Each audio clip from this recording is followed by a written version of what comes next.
Assalamualaikum warahmatullahi wabarakatuh. Selamat malam Pak Hasan Mukhiwat SMSI AKCA dan juga Bapak Trisusulo Wahyu Aji SE MSC yang kami hormati. Di sini kami dari kelompok 8 mata kuliah Statistika Ekonomi akan mempresentasikan materi terkait analisis direct waktu yang telah didiskusikan oleh kelompok kami sebelumnya. Mungkin untuk operator boleh di next. Next.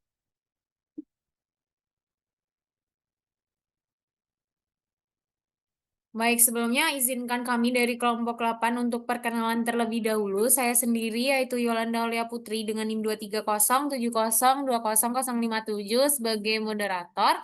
Teman-teman saya dipersilakan untuk memperkenalkan diri. Baik, perkenalkan aku Eka Prastya Harimurti dengan NIM belakang 322. Oke, perkenalkan saya Yumna Arista Widya dengan NIM belakang 327. Perkenalkan, saya Siti Rahmawati Yuliani dengan NIM belakang 051. Baik, terima kasih pada teman-teman yang telah memperkenalkan diri. Mungkin untuk operator boleh di next.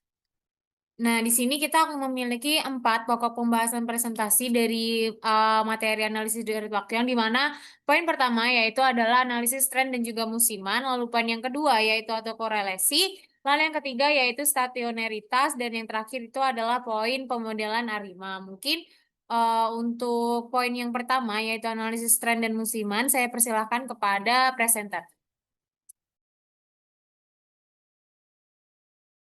Baik, terima kasih. Kali ini saya akan membahas mengenai konsep dasar deret waktu. Nah, yang pertama itu adalah pengertian deret waktu. Deret waktu itu adalah urutan data yang dikumpulkan secara berurut pada interval waktu tertentu. Nah, data ini itu dapat berupa variabel, ekonomi, cuaca, populasi, atau data lainnya yang berubah seiring waktu. Setiap pengamatan di deret waktu itu terkait dengan titik waktu tertentu. Selanjutnya yaitu ada pengumpulan data. Pengumpulan data itu dilakukan secara sistematis dan juga teratur pada interval waktu yang ditentukan. Nah, interval ini itu dapat berupa harian, mingguan, bulanan, tahunan, ataupun interval lainnya tergantung pada kebutuhan dan juga jenis data yang diamati. Selanjutnya yaitu ada analisis deret waktu. Analisis deret waktu itu melibatkan studi pola dan juga tren dalam data yang sedang dikumpulkan. Nah, tujuannya itu untuk memahami perilaku data di masa lalu dan memprediksi perilaku data di masa depan serta menemukan hubungan kausal antara variabel yang sedang dianalisis. Next. Selanjutnya yaitu karakteristik data deret waktu. Nah, karakteristik utama yang membedakan data deret waktu dengan data itu adalah data yang diukur secara berurutan dalam interval waktu tertentu. Nah, data ini itu diurutkan berdasarkan waktu sehingga urutannya itu penting dalam analisis. Nah, data deret waktu itu seringkali menunjukkan pola dan juga tren. Nah, pola ini dapat berupa musiman, siklus, atau tren jangka panjang. Pola ini menunjukkan ketergantungan data pada waktu dan dapat diidentifikasi dan dimodelkan untuk tujuan peramalan. Next. Selanjutnya yaitu saya akan menjelaskan mengenai komponen deret waktu. Nah, komponen deret waktu itu ada 4. Yang pertama yaitu tren, yang kedua musiman, yang ketiga siklus, yang keempat acak atau irreguler. Nah, tren itu adalah pola jangka panjang yang menunjukkan peningkatan ataupun penurunan data deret waktu. Biasanya tren itu ditunjukkan oleh garis lurus ataupun lengkung yang mencerminkan arah pergerakan data. Sedangkan musiman adalah pola berulang dalam data yang terjadi pada interval waktu tertentu. Contohnya penjualan es krim itu biasanya meningkat di musim panas, sedangkan penjualan mantel tebal itu meningkat di musim dingin. Selanjutnya yaitu siklus. Nah, siklus itu menunjukkan fluktuasi jangka panjang dalam data yang tidak memiliki pola musiman yang jelas. Siklus itu dapat disebabkan oleh beberapa faktor seperti siklus bisnis ataupun siklus ekonomi. Selanjutnya yaitu ada acak atau irreguler. Nah, acak itu menunjukkan fluktuasi data yang tidak dapat dijelaskan oleh komponen lainnya. Fluktuasi ini itu biasanya bersifat acak dan biasanya disebabkan oleh faktor-faktor yang tidak terduga. Next. Nah, selanjutnya yaitu ada analisis tren. Yang pertama yaitu tren linear atau yang merupakan garis peramalan yang sifatnya linier.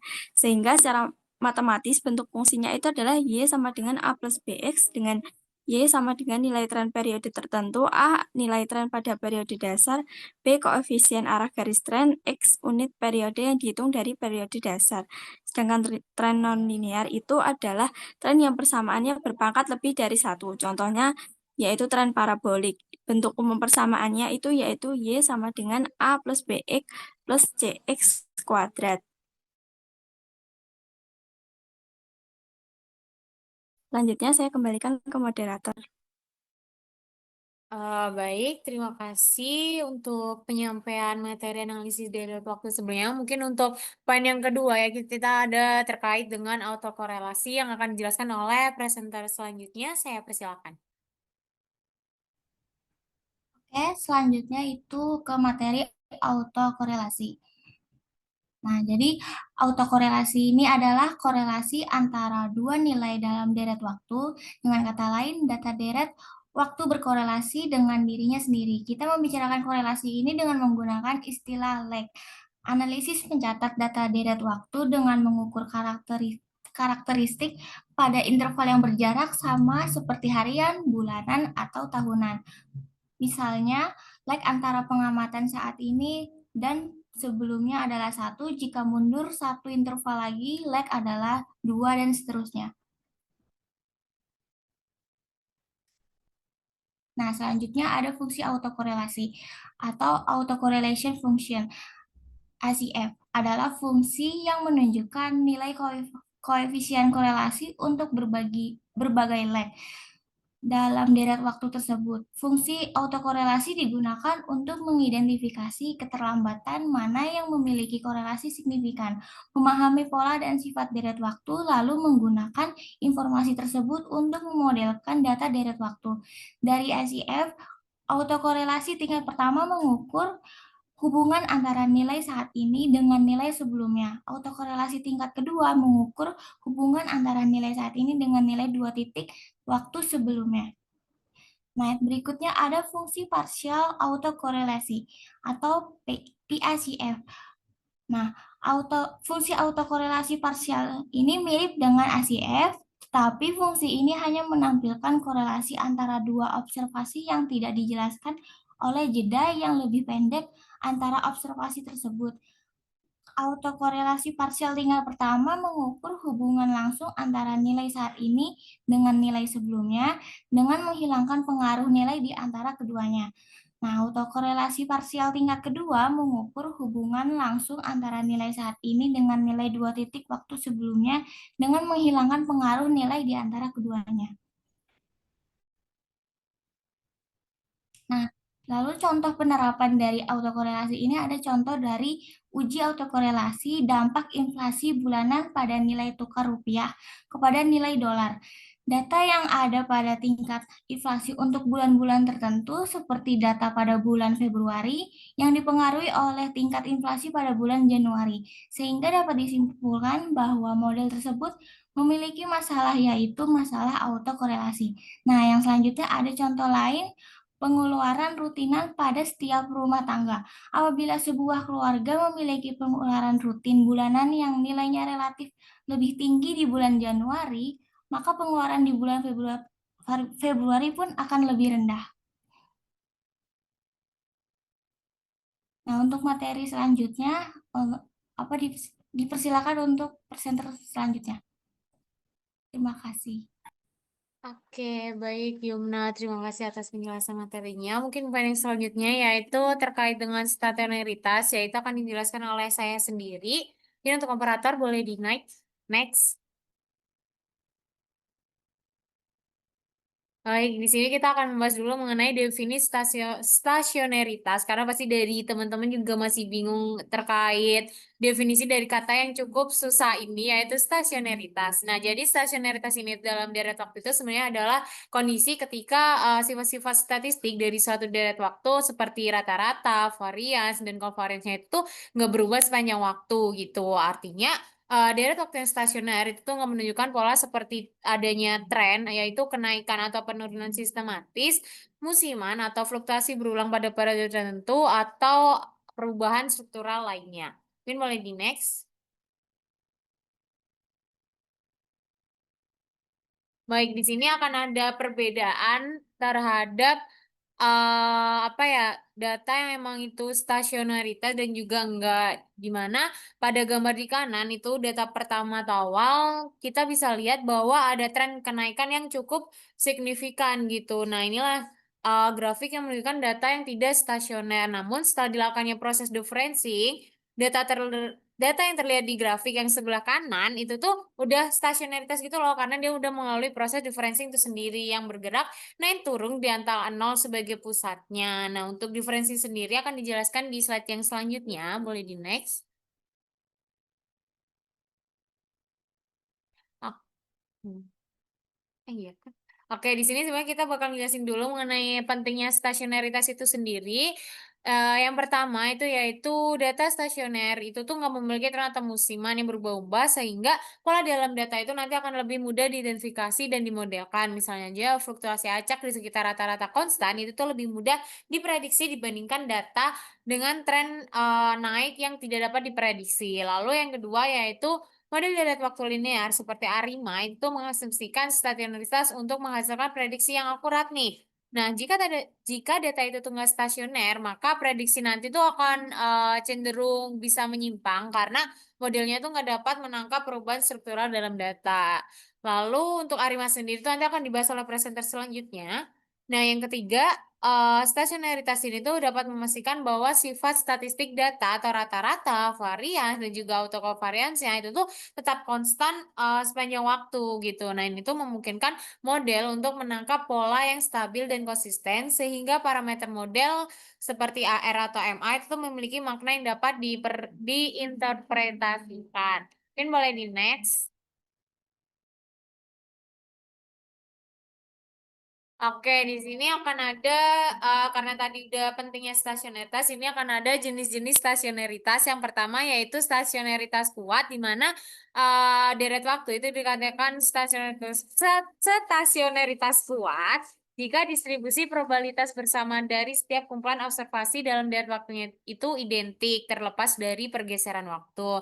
Artinya, semua momen statistik yang ada dalam data tersebut seperti rata-rata, varian, skewness, dan lain-lain itu tuh tetap sama gitu loh di setiap segmen waktu. Nah, tapi dalam praktik stasionaritas kuat itu jarang banget digunakan karena nanti itu bakal sulit untuk diuji secara empiris. Lalu jenis stasionaritas yang kedua yaitu stasionaritas lemah, yaitu ketika sifat deret waktu tetap konstan sepanjang waktu. Nah, secara spesifik, sebuah deret waktu dikatakan lemah itu jika memenuhi tiga syarat. Yang pertama yaitu rata-ratanya itu konstan, lalu yang kedua variansnya juga konstan, dan yang terakhir autocovariansnya hanya bergantung pada jarak waktu. Mungkin boleh di next.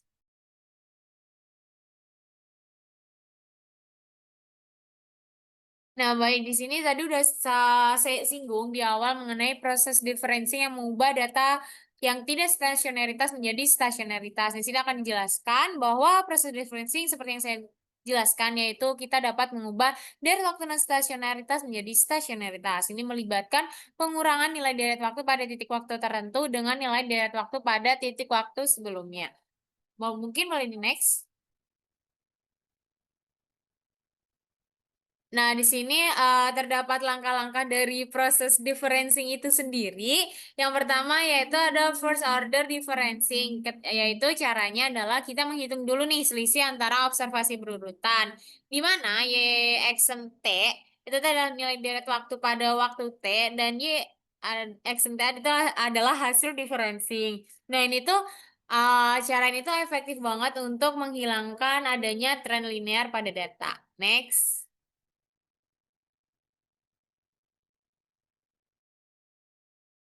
Lalu langkah yang kedua atau second order differencing ini tuh jika diperlukan saja ya teman-teman, jika first order differencing yang sebelumnya itu belum menghasilkan deret yang stasioner gitu loh. Nah, kita dapat melakukan second order differencing ini, di mana YNT sama dengan YXNT dikurangi YXNT dikurangin 1. Ini digunakan untuk trends yang lebih kompleks seperti tren kuadratik. Next.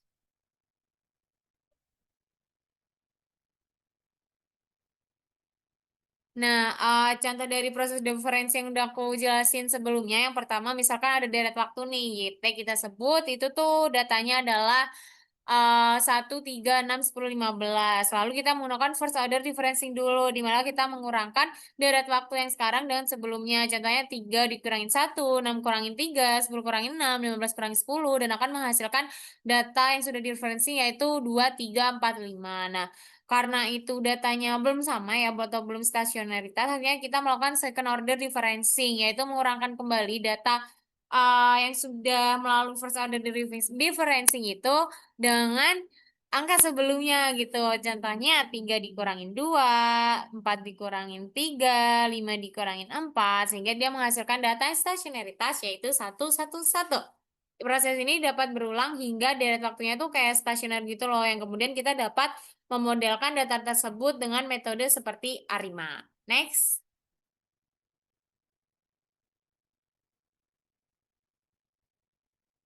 Oke, yang materi selanjutnya yaitu terkait dengan penerapan stasionaritas untuk memprediksi penjualan retail. Ini ya salah satu penggunaan data stasionaritas dalam kehidupan sehari-hari. Contohnya dia ketika data penjualan bulanan toko retail itu tuh seringkali nih nggak stasioner karena adanya tren pertumbuhan dan pola musiman gitu. Karena kan pasti dalam toko tuh ada lah gitu. Contohnya aja lonjakan penjualan saat akhir tahun karena pasti konsumennya kok akan lebih membludak di akhir tahun kan. Nah, untuk membuat data stasionaritas, analisis dapat melakukan differencing musiman, misalnya menghitung selisih penjualan bulan yang sama pada tahun sebelumnya dan day trending. Nah, setelah data stasioner, model seperti seasonal ARIMA atau SARIMA itu dapat kita gunakan nih untuk memprediksi penjualan di masa depan yang akan datang. Next.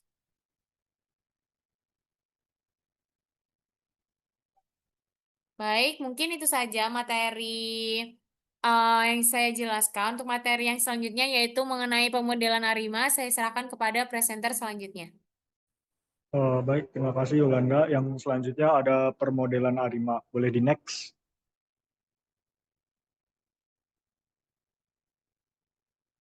Nah, model untuk data deret dan waktu. Model ARIMA ini tuh alat yang kuat dalam analisis deret waktu. Digunakan untuk meramalkan nilai-nilai masa depan berdasar pada pola dan tren yang terdeteksi dalam data historis. Next.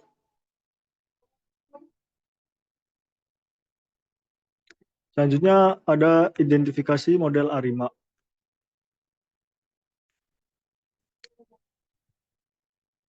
Analisis fungsi autokorelasi atau ACF dan fungsi autokorelasi parsial atau PACF. Nah, untuk menganalisis ACF dan PACF, ACF itu menunjukkan korelasi antara nilai deret waktu dengan nilai sebelumnya. Sementara PACF menunjukkan korelasi antara nilai deret waktu dengan nilai sebelumnya setelah memperhitungkan korelasi dengan nilai sebelumnya. Setelah memperhitungkan korelasi dengan nilai sebelumnya. Terus selanjutnya ada menentukan orde PDQ. Berdasar pada pola ACF dan PACF, nah kita tuh udah dapat menentukan orde model A5 atau PDQ. Orde P itu menunjukkan suku autoregresif, dia menunjukkan orde differencing, dan Q menunjukkan jumlah suku moving average. Selanjutnya yang terakhir ada validasi model. Setelah menentukan order model, nah langkah yang selanjutnya itu ada validasi model dengan menggunakan statistik dan analisis residual, di mana itu tuh tujuannya adalah untuk memastikan model yang dipilih sesuai dengan data dan memiliki kinerja yang baik. Boleh di next.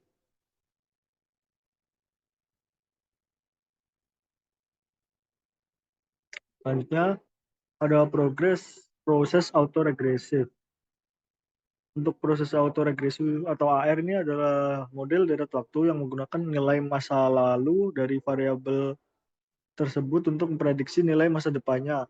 Untuk rumusnya ini ada XT sama dengan C ditambah itu di mana XT itu adalah nilai variabel pada waktu T. C adalah konstanta dan itu koefisien 1 sampai koefisien P itu adalah koefisien regresif dan delta T adalah komponen kesalahan. Selanjutnya ada proses moving average. Nah, model MA ini itu adalah model deret waktu yang mengasumsikan bahwa nilai data saat ini itu dipengaruhi oleh nilai error. Nah, nilai error pada periode sebelumnya. Proses moving average itu menggabungkan nilai-nilai data masa lalu untuk menghasilkan nilai peramalan. Untuk MA1 itu menggunakan nilai, ini ada tingkatan, jadi yang pertama itu ada MA1.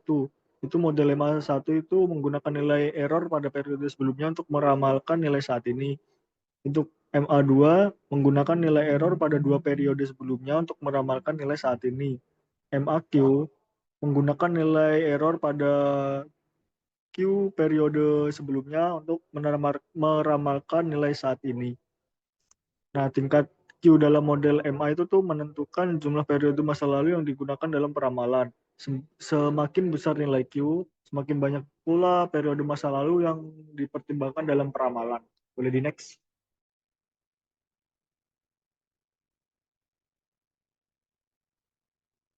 Selanjutnya ada estimasi parameter model ARIMA. Yang pertama itu ada metode maksimum likelihood. Estimasi parameter model ARIMA itu biasanya dilakukan dengan menggunakan metode maksimum likelihood atau ML. Metode ini tuh kayak mencari nilai parameter yang memaksimalkan peluang mengamati data yang telah diobservasi. Yang selanjutnya ada metode least square. Ini metode lain selain maksimum likelihood, yaitu metode least square. Metode ini tuh meminimalkan kuadrat kesalahan antara nilai data yang diamati dengan nilai data yang diprediksi oleh suatu model. Metode ini tuh biasanya digunain untuk model AR dan MA yang sederhana lah. Yang terakhir ada software statistik. Kayak banyak dari software statistik kayak seperti R, Python, dan SPSS itu tuh nyediain fungsi untuk memperkirakan parameter model ARIMA.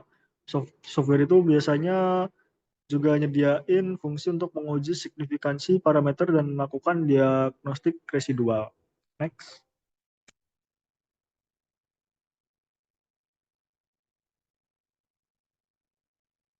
Oke, selanjutnya ada keterbatasan model ARIMA. Yang pertama ada data bersifat non-stasioner. Model ARIMA itu bekerja optimal pada data stasioner.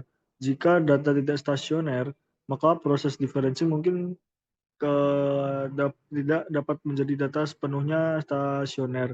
Ini juga mempengaruhi keakuratan dari suatu model. Yang kedua ada tren non-linear. Model ARIMA itu berasumsi bahwa data itu linear. Jika data tren itu non-linear, maka model ARIMA itu mungkin tidak mampu menangkap pola tersebut secara akurat. Nah, akibatnya hasil peramalan itu biasanya tidak tepat. Selanjutnya ada data mengandung outlier. Keberadaan outlier dalam data itu mempengaruhi proses estimasi parameter model ARIMA. Outlier dapat menyebabkan bias dan dalam hasil peramalannya dan mengurangi akurasi suatu model. Boleh di next.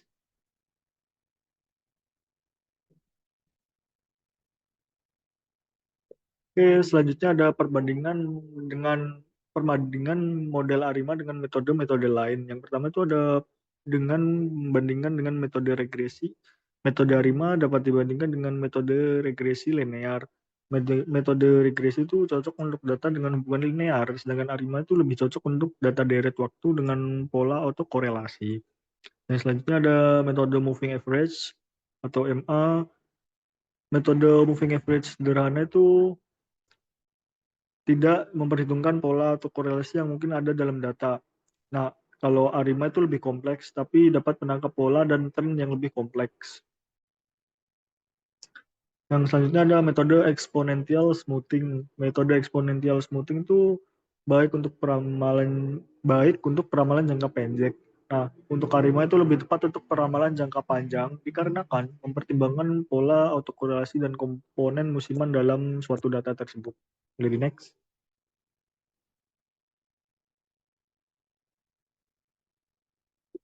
Baik, mungkin yang terakhir ada kesimpulan dari model ARIMA.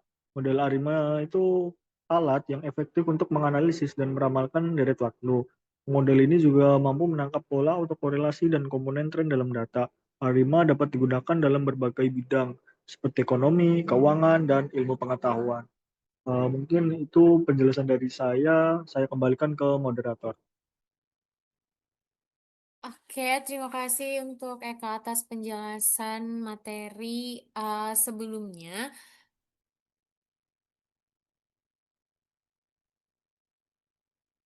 Mungkin boleh di next. Oke, sebelumnya saya ucapkan terima kasih untuk Yumna, Eka, dan juga Sita atas pemaparan materi yang telah kalian bawakan sebelumnya. Mungkin karena poin-poin juga sudah dijelaskan, cukup sampai di sini saja kita melakukan presentasi. Kami mohon maaf bila terdapat salah kata ataupun ada beberapa kata yang menyinggung teman-teman semuanya. Wassalamualaikum warahmatullahi wabarakatuh.